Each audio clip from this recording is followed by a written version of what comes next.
Assalamualaikum warahmatullahi wabarakatuh.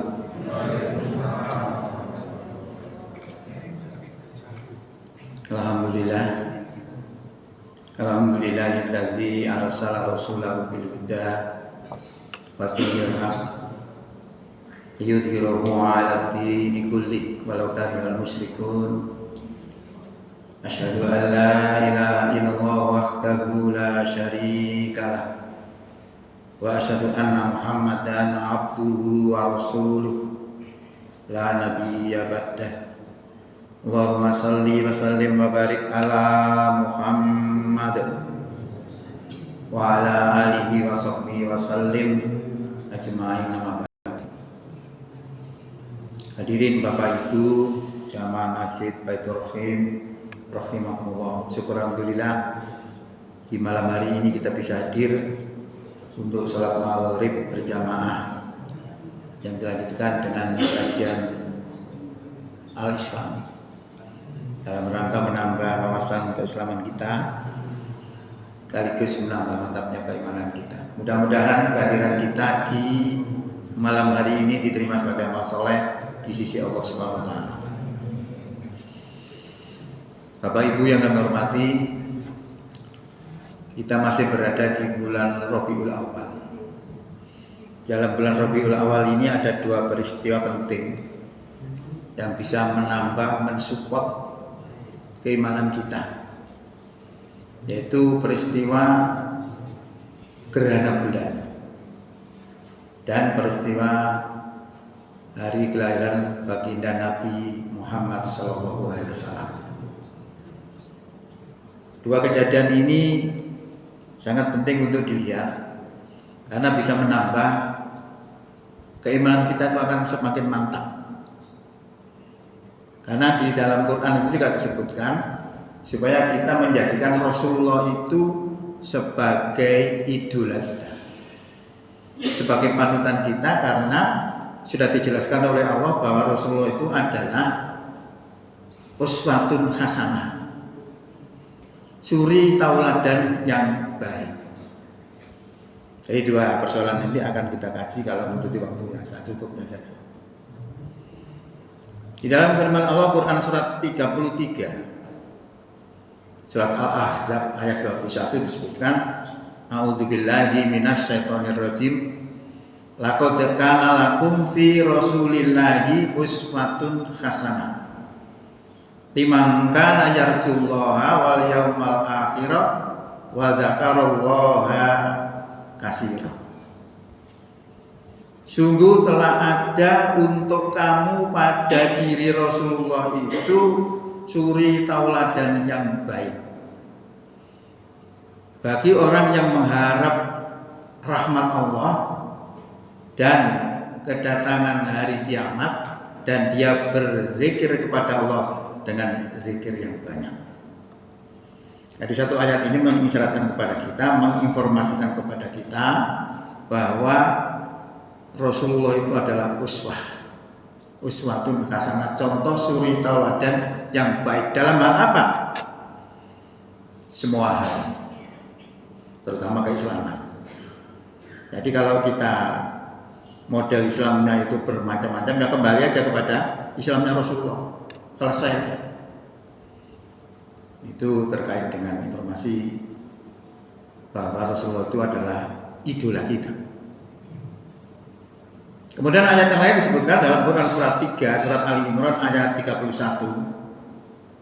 A'udzubillahi minasyaitonir rajim. Bismillahirrahmanirrahim. Qul, katakan Muhammad. Jadi Nabi kita Muhammad disuruh mengatakan sesuatu kepada siapa? Kepada kita semua. Apa yang akan dikatakan? In kuntum tuhibbunallaha, jika kamu cinta kepada Allah, fattabi'uni, maka ikuti aku. Jadi kalau kita memang cinta kepada Allah, disuruh mengikuti Rasulullah. Yuhibbukumullahu wa yaghfir lakum dzunubakum, niscaya Allah akan cinta kepada kamu dan akan mengampuni dosa-dosamu. Wallahu ghafurur rahim, dan Allah adalah zat yang Maha Pengampun lagi Maha penyayang. Jadi ini menginformasikan kepada kita juga bahwa mengikuti Rasulullah itu penting. Ya, kalau dalam bahasa Arab itu disebutkan penting. Kalau di depan ada ini itu jika artinya. Terus di depannya ada kata kerja. Nah, dalam bahasa Arab itu disebut fi'il gitu. Terus di depannya lagi ada fi'il yang alamatnya atau tandanya itu mati atau jazm. Maka kata kerja yang pertama merupakan syarat, kata kerja yang kedua merupakan jawab. Jadi maksudnya jika kamu cinta kepada Allah, ikuti aku. Yuhibbukumullah. Nah, sebabnya sebenarnya yuhibbu, tapi di situ tulis yuhib. Berarti itu ada hubungannya dengan depan tadi. Maka diartikan niscaya. Niscaya itu sebenarnya tidak ada artinya niscaya, tapi punya pengertian begitu. Niscaya Allah akan cinta kepada kamu dan akan mengampuni dosa-dosa. Lah pangkat dicintai Allah itu luar biasa, disebut waliullah, kekasihnya Allah. Itu tidak mudah. Jadi waliullah itu bukan orang yang tember-tember gitu. Waliullah itu adalah orang paling takwa. Karena mengikuti Rasulullah sama dengan mengikuti Allah. Nah, dua ayat ini sebagai sumber berita untuk apa? Untuk menjadikan Rasulullah sebagai ittiba, sebagai pengikut, sebagai yang kita ikuti. Ya, maka kenapa ini disampaikan? Karena bulannya bulan Rabiul Awal, hari kelahiran Nabi kita Muhammad SAW. Jadi di situ substansinya. Dalam setiap memperingati atau mengenang hari kelahiran baginda Nabi Muhammad, itu kita harus mengerti substansinya. Karena apa? Para sahabat juga tidak pernah melakukan itu. Munculnya daripada peringatan Maulid Nabi itu pada zamannya Salahuddin Al-Ayyubi. Salahuddin Al-Ayyubi saat itu sedang terjadi peperangan kaum muslimin dengan tentara salib. Nah, kemudian kaum muslimin ini kendor semangatnya. Lalu dipompa dengan mengungkap sejarah Rasulullah. Bagaimana perilaku Rasulullah dalam berislam, bagaimana perilaku Rasulullah di dalam berperang dan sebagainya dan sebagainya. Akhirnya tumbuh semangat itu. Ya di situ substansinya. Berarti kalau kita memperingati Maulid Nabi itu sebenarnya substansinya harus kena. Bukan seremonialnya saja yang kita perhatikan, tapi substansi. Karena kalau kita seremonial itu sudah di mana-mana jadi beda. Kalau di Madura itu juga beda lagi, itu berani mengeluarkan apa saja sebagai bukti cinta kepada Rasulullah. Mengeluarkan hadiah macam-macam. Di tempat lain juga beda, tempat lain juga beda. Nah, dalam beragama itu tidak sulit kok. Silakan lakukan apa saja, asal tidak dilarang. Itu saja. Selesai. Ya, jadi kalau peringatan Maulid Nabi itu sebenarnya yang menjadi pokok inti daripada permasalahannya atau substansinya itu adalah bagaimana kita bisa terinspirasi dari perilaku Rasulullah di dalam berislam. Itu yang paling penting. Sebab apa artinya kalau kita elu-elukan tapi hukumnya kita injak-injak. Hukumnya kita tidak bisa menerima semuanya. Kalau kita mencinta Rasul, hukum-hukumnya harus kita terima. Itu konsekuensi kita sebagai orang yang mengaku cinta kepada Rasulullah. Nah, oleh karena itu, mari kita coba melihat beberapa sepak terjang Rasulullah untuk bisa menjadi terinspirasi kita di dalam melaksanakan kehidupan ini. Nah, mungkin bisa semua, tapi beberapa saja. Misalnya tentang keadilan. Kalau kita sekarang mencari keadilan itu sulit ya. Bagaimana hukum buatannya manusia? Hukum buatan Allah saja juga dilanggar, apalagi hukum buatan manusia. Sekarang sulit. Kalau misalnya orang itu berperkara dengan suatu rezim, yang orang berperkara ini bukan bolonya rezim, cepat dieksekusi itu, cepat ditangani. Tapi kalau yang berperkara itu misalnya orang korupsi tapi kelompoknya rezim, sulit. bisa-bisa kelompok itu hilang. Sekarang kita lihat partai-partai politik ini contoh, banyak yang terlibat korupsi, ketuanya banyak yang terlibat korupsi, tapi akhirnya disandra dikongkon manut karo presiden, nek gak masuk penjara. Akhirnya daripada masuk penjara yang manut aja, nggak ada keadilan itu akhirnya. Yang bersalah leha-leha, nggak ada keadilan, sulit. Bahkan ketidakadilan ini sudah terjadi berjuta-juta tahun yang lalu, sudah pernah terjadi. Contohnya siapa? Contohnya kasus Nabi Yusuf. Nabi Yusuf ini nabi sing kau wanteng. Ada orang wedok delok Nabi Yusuf mesti kepikiran. Diceritakan dalam Quran itu ketika ngiris buah. Orang wedok delok Nabi Yusuf ketika ngiris buah. Gak kerasa sing diiris niku tangane. Lho gak kerasa loro. Saking terpesonanya melihat Nabi Yusuf. Sampai bojone raja kebimbang. Akhirnya bagaimana? Akhirnya bojone raja niku ngatur ya apa Yusuf bisa berada di dalam kamar berduaan. Disetting sama istri raja itu, akhirnya betul terjadi di dalam sebuah kamar berduaan. Lah sang istri ya kepingin melakukan sesuatu yang dilarang oleh Allah. Tapi Yusuf karena beliau itu berzikir, beliau ingat kepada Allah bahwa Allah melihat dirinya, dia menolak. Akhirnya lari. Setelah lari dikejar oleh istri raja tadi, ditarik kelambine sampai suwek bagian guri. Bagian guri juga karena melakukannya ke sana, diuber, ditarik bajunya suwek. Barang kamar dibuka, ngarepe kamar enten rojo. Lha sing wedok lho mali omongan. Iki lho Pak, cara basa kita iki lho Pak orang ajar Yusuf iki. Mau memperkosa saya. Akhirnya apa terjadi? Disidang. Akhirnya terbukti bahwa Yusuf tidak bersalah dengan bukti apa? Pengakuan dan alat bukti menjelaskan bahwa Yusuf tidak memperkosa. Karena yang sobek pakaiannya bagian belakang. Coba sing sobek bagian depan berarti Yusuf memperkosa.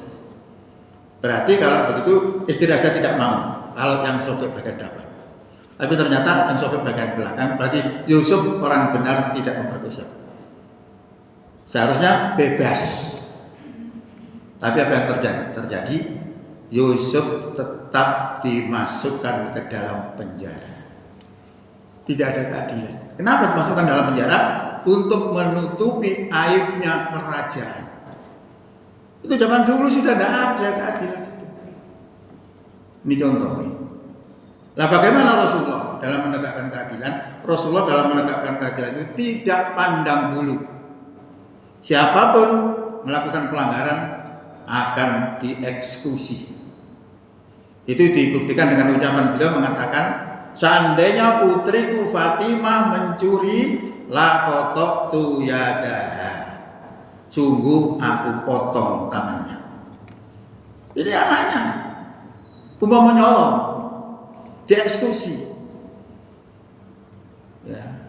Itu keadilan yang ditegakkan oleh Rasulullah. Nah ini yang bisa kita ambil substansinya, supaya kita bisa terinspirasi dalam hal keadilan ini, terutama para penegak-penegak hukum ini harus memahami itu. Ya, jadi meringati Maulid Nabi tidak sekedar biasa ini, enggak, sebenarnya substansinya harus kita ambil.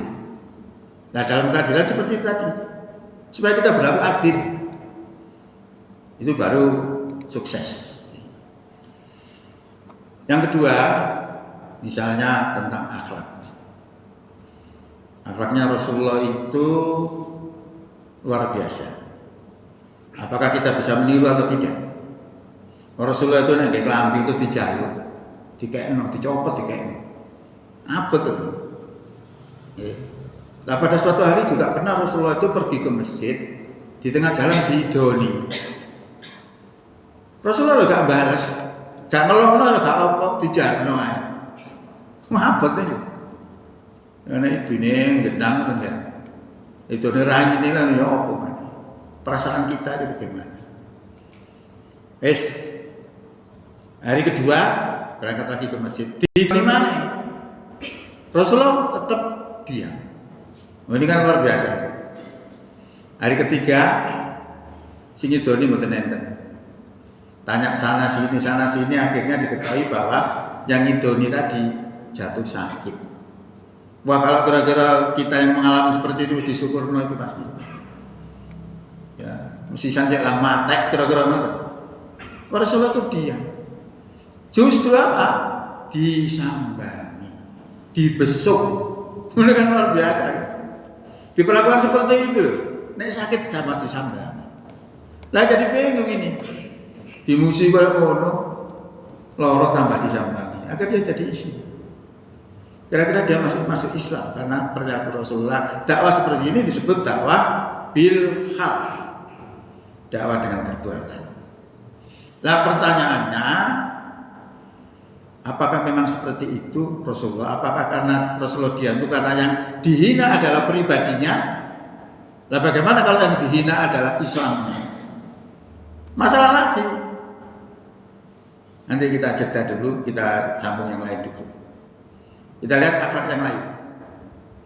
Rasulullah itu pernah dibenci oleh orang kafir yang bernama Sumamah bin Usal. Ini bencinya Rasulullah, bencinya Sumamah ini kepada Rasulullah mulai rambut sampai sikil. Saking bencinya. Lah pada suatu hari kecekel. Sumamah ditangkap oleh kaum muslimin lalu diikat di dalam sebuah tiang masjid. Nah, ini banyak tiangnya ini. Kita lain ini. Nah, setelah diikat lalu di BAP. Berita acara pemeriksaan ditakoni. Diinterogasi. Dadak kan jawab. GTM. Gerakan tutup mulut. Dia nggak mau jawab, loh zaman saya ini ditakoni nggak jawab, ya diajar. Nah, perlu disetrum, kayak nih ngomong.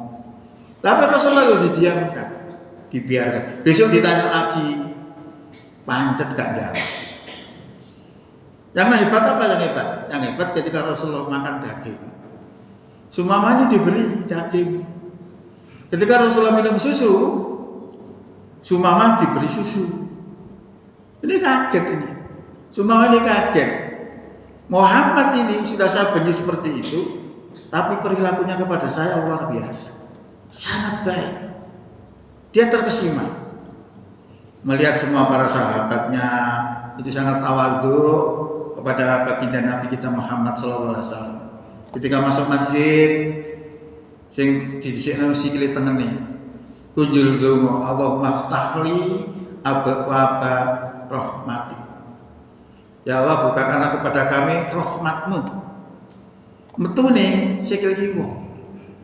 Allahumma ini as'aluka, sudah lupa. Ya Allah, aku mohon kepadamu fadilah darimu. Metu sikil kiwa. Itu dilihat semua para sahabat itu melakukan seperti itu, gak ngawur. Tadi ada tata caranya yang diajarkan oleh Nabi itu, dan itu dipatuhi oleh para sahabat. Luar biasa pengaruhnya. Ketika masuk WC dibalik, sikile kiwa dhisik, metune sikil tenan. Itu dilihat oleh Sumamah bin Usal. Begitu tertib, begitu tawadhunya, begitu taatnya kepada Rasulullah. Maka akhirnya dia melihat kenyataan seperti itu. Sumamah tidak punya alasan untuk membenci kepada Nabi kita Muhammad SAW. Akhirnya dia menyatakan masuk Islam. Asyhadu alla ilaha illallah wa asyhadu anna Muhammadar Rasulullah. Masuklah dia Islam dan dia orang pertama yang masuk Islam dengan mandi terlebih dahulu. Lalu inilah akhlaknya Rasulullah. Apa tak dilakukan ini? Tapi itu sebenarnya dicontohkan supaya kita apa? Bisa ittiba, bisa mengikuti.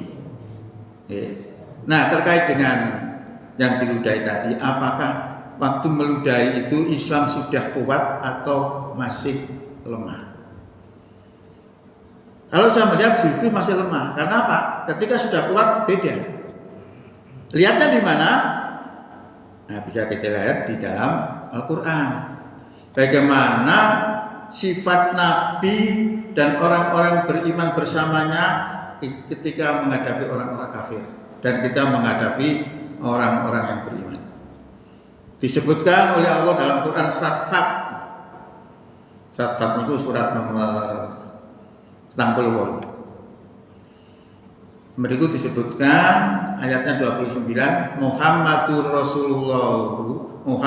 Rasulullah walladzina amanu ma'ahu, dan orang-orang beriman yang bersamanya, asyidda'u alal kufar, keras tegas terhadap orang-orang kafir, ruhama'u bainahum, lemah lembut terhadap sesama orang yang beriman. Ini digambarkan menjadi Quran surat Fat ayat 29. Keras tegas terhadap orang kafir, kalau terhadap sesama mukmin lemah lembut. Ini bertentangan juga. Maka saya katakan bahwa ketika diludahi itu tadi Islam dalam kondisi belum kuat, masih lemah. Ketika sudah kuat beda. Yang namanya Umar bin Khattab itu Islam dihina, dibunuh itu orang yang menghina itu, keras Umar itu. Ya, jadi kita lihat sini. Bahkan dalam Quran itu juga disebutkan, kalau sudah jatuh tempo melakukan satu tindakan yang sifatnya radikal, itu luar biasa. Dalam Quran surat 9 ayat 111 disebutkan, Inna hastaro minal mu'minina anfusahum wa amwalahum bi anna lahumul jannah yuqatiluna fi sabilillahi wa yaqtuluna wa yuqtaluna wa dan alaihi haqqan fit Taurati wal Injili wal Quran. Al-ayat. Sesungguhnya Allah telah membeli dari orang beriman itu dengan memberikan surga untuk mereka. Jadi dibeli. Mereka berperang di jalan Allah, mereka membunuh atau terbunuh. Itu sudah menjadi janji Allah di dalam Taurat, Injil dan Al-Quran. Ini ketika umat Islam kuat. Maka kita harus bedakan itu. Biasanya disampaikan balik itu ya seperti itu, tidak jelas ini posisinya kapan. Karena posisinya Rasulullah itu sejarahnya kan sampai 23 tahun nih. Ketika diludahi diam itu posisinya kayak apa? Itu juga perlu, sehingga kita tidak mengidolakan sesuatu yang tidak pas. Gitu. Jadi dilihat konteksnya itu bagaimana kita. Itu salah satu contoh akhlaknya Rasulullah SAW. Jadi dilihat dari permasalahannya. Nah, itu terkait dengan akhlak. Kemudian mari kita lihat daya juang Rasulullah. Rasulullah itu dalam memperjuangkan Islam itu luar biasa. Ya, tidak mulus, hambatan-hambatan banyak. Walaupun yang diajarnya itu sebenarnya tidak mengganggu siapa-siapa. Karena Rasulullah dakwahnya itu mengajarkan apa? Kedamaian. Keselamatan dunia sampai akhirat. Tetapi pengaruhnya besar. Akhirnya banyak orang yang tertarik masuk Islam. Nah, karena peristiwa itulah sistem politik di pemerintahan Quraisy jadi goyang. Akhirnya apa? Akhirnya Rasulullah itu divonis Rasulullah Muhammad harus berhenti berdakwah. Caranya bermacam-macam. Bisa Rasulullah dibunuh. Bisa juga Rasulullah itu diiming-imingi dengan sesuatu yang menggiurkan. Misalnya diberi tahta, harta dan wanita misalnya. Itu dengan cara-cara bagaimana menghentikan dakwah Rasulullah.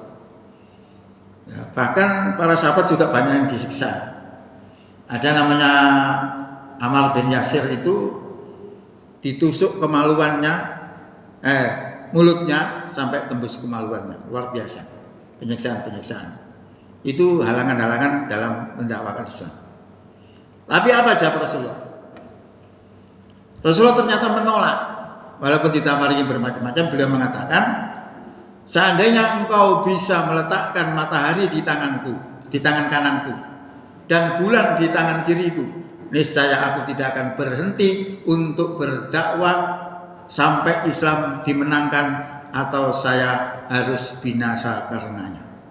Itu tekad Rasulullah. Dan maka ketika dalam menyelamatkan akidah itu diperintahkan berhijrah, berangkat dari Mekah ke Madinah itu tidak sedikit, jaraknya 500 kilo. Kendaraannya juga tidak ada waktu itu kecuali hanya unta. Itu dilaksanakan. Dalam perjalanan hijrah itu dikejar oleh orang-orang Quraisy, akan dibunuh. Maka Rasulullah bersembunyi di dalam sebuah gua. Nah, dalam sebuah gua itu lalu Allah menyelamatkannya. Tiba-tiba di mulut gua itu ada namanya laba-laba membuat sarang sehingga menutupi pintu gua itu. Logikanya kalau di situ ada laba-laba dan membuat rumah, artinya tidak ada orang masuk. Kalau masuk pasti rusak, pasti tidak ada laba-laba ini. Dan itu ternyata ada laba-laba ini. Ternyata itu bentuk pertolongan Allah kepada Nabi kita Muhammad. Sehingga divonis bahwa tidak mungkin ada orang. Sehingga musuh tadi tidak masuk ke dalam gua itu. Itu sampai seperti itu, dikejar-kejar terus. Rasulullah tetap istiqomah. Nah, semangat-semangat seperti inilah ditanamkan kepada zamannya Salahuddin Al-Ayyubi itu supaya semangat jihadnya muncul. Itu latar belakangnya peringatan Nabi kita Muhammad SAW dalam kelahirannya itu. Ya, itu adalah substansi. Kemudian yang terakhir adalah penghargaan Nabi kita Muhammad SAW itu luar biasa. Ada seorang non-muslim bernama Michael Hart. Itu membuat sebuah buku yang buku itu judulnya 100 tokoh paling berpengaruh di dunia.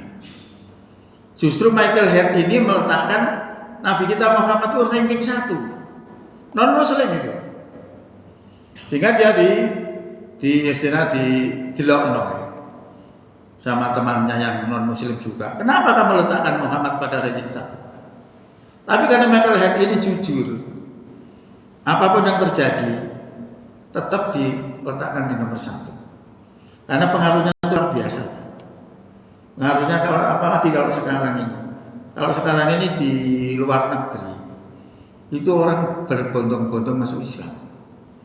Karena selama ini Islam itu kan dibully, dikata-katai macam-macam, sampai terjadinya peristiwa WTC itu sekarang sebuah rekayasa saja. Ya, pesawat ditabrak, loh kok lu jangan nabrak kok di film sih ini. Berarti sudah direncanakan. Bahkan di situ ada 5.000 Yahudi yang biasanya disuruh keluar semua, lalu ditabrak. Itu settingan semua, sehingga menjelekkan umat Islam. Belum umat Islam melakukannya kayak gini. Nah, itu sudah tahu semua banyak sekarang orang itu bahwa itu adalah sebuah rekayasa. Akhirnya sekarang itu orang banyak mantap kepada Islam karena agamanya agama masuk akal, sangat logika. Bahkan di Spanyol itu kabarnya gereja itu dijual. Sepi di sana, tidak ada pengunjung. Dijual kepada orang Islam. Apakah itu sudah jadi apa belum? Tidak, saya nggak ngerti selanjutnya. Tapi berita terakhir itu begitu, dijual kepada umat Islam. Yang dulunya gereja itu juga asalnya miliknya umat Islam sebagai masjid, lalu dikalahkan oleh orang Nasrani dijadikan gereja. Sekarang dijual kepada umat Islam. Nah, ini luar biasa. Di Cina itu juga begitu, orang masuk Islam juga banyak sekali. Itu adalah perkembangan Islam. Bahwa pengaruhnya luar biasa. Bahkan Nabi kita Muhammad itu 1400 tahun lebih yang lalu sampai sekarang, namanya tidak pernah berhenti untuk disebut. Contoh, adzan ya. Asyhadu anna Muhammadar Rasulullah. Surabaya ada. Jakarta daerah. Ngenteni 2 menit sih. Malah 2 menit Jakarta yang sama. Asyhadu anna Muhammadar Rasulullah. Kira-kira tenene Kertosona daerah. Ngenteni 2 menit tegas. Disebut malih. Terus mulon terus sampai muncul nang ngene mana. Itu tiap hari disebut, nggak pernah berhenti. Jadi pengaruhnya luar biasa Nabi kita Muhammad SAW. Jadi dengan memperingati Maulid Nabi itu sebenarnya kita harus mengerti substansinya apa yang harus kita ambil. Jadi jangan sekedar hanya seremonialnya saja, jangan sekedar hanya layahnya saja, tapi substansinya nggak ada gunanya. Jadi kalau kita memahami seperti itu, kita jadi enak. Nanti semakin kita memperingati Maulid Nabi, iman kita semakin menjadi mantap. Nah itu kurang lebih daripada bicara tentang masalah Maulid Nabi. Nah tadi saya sudah bilang bahwa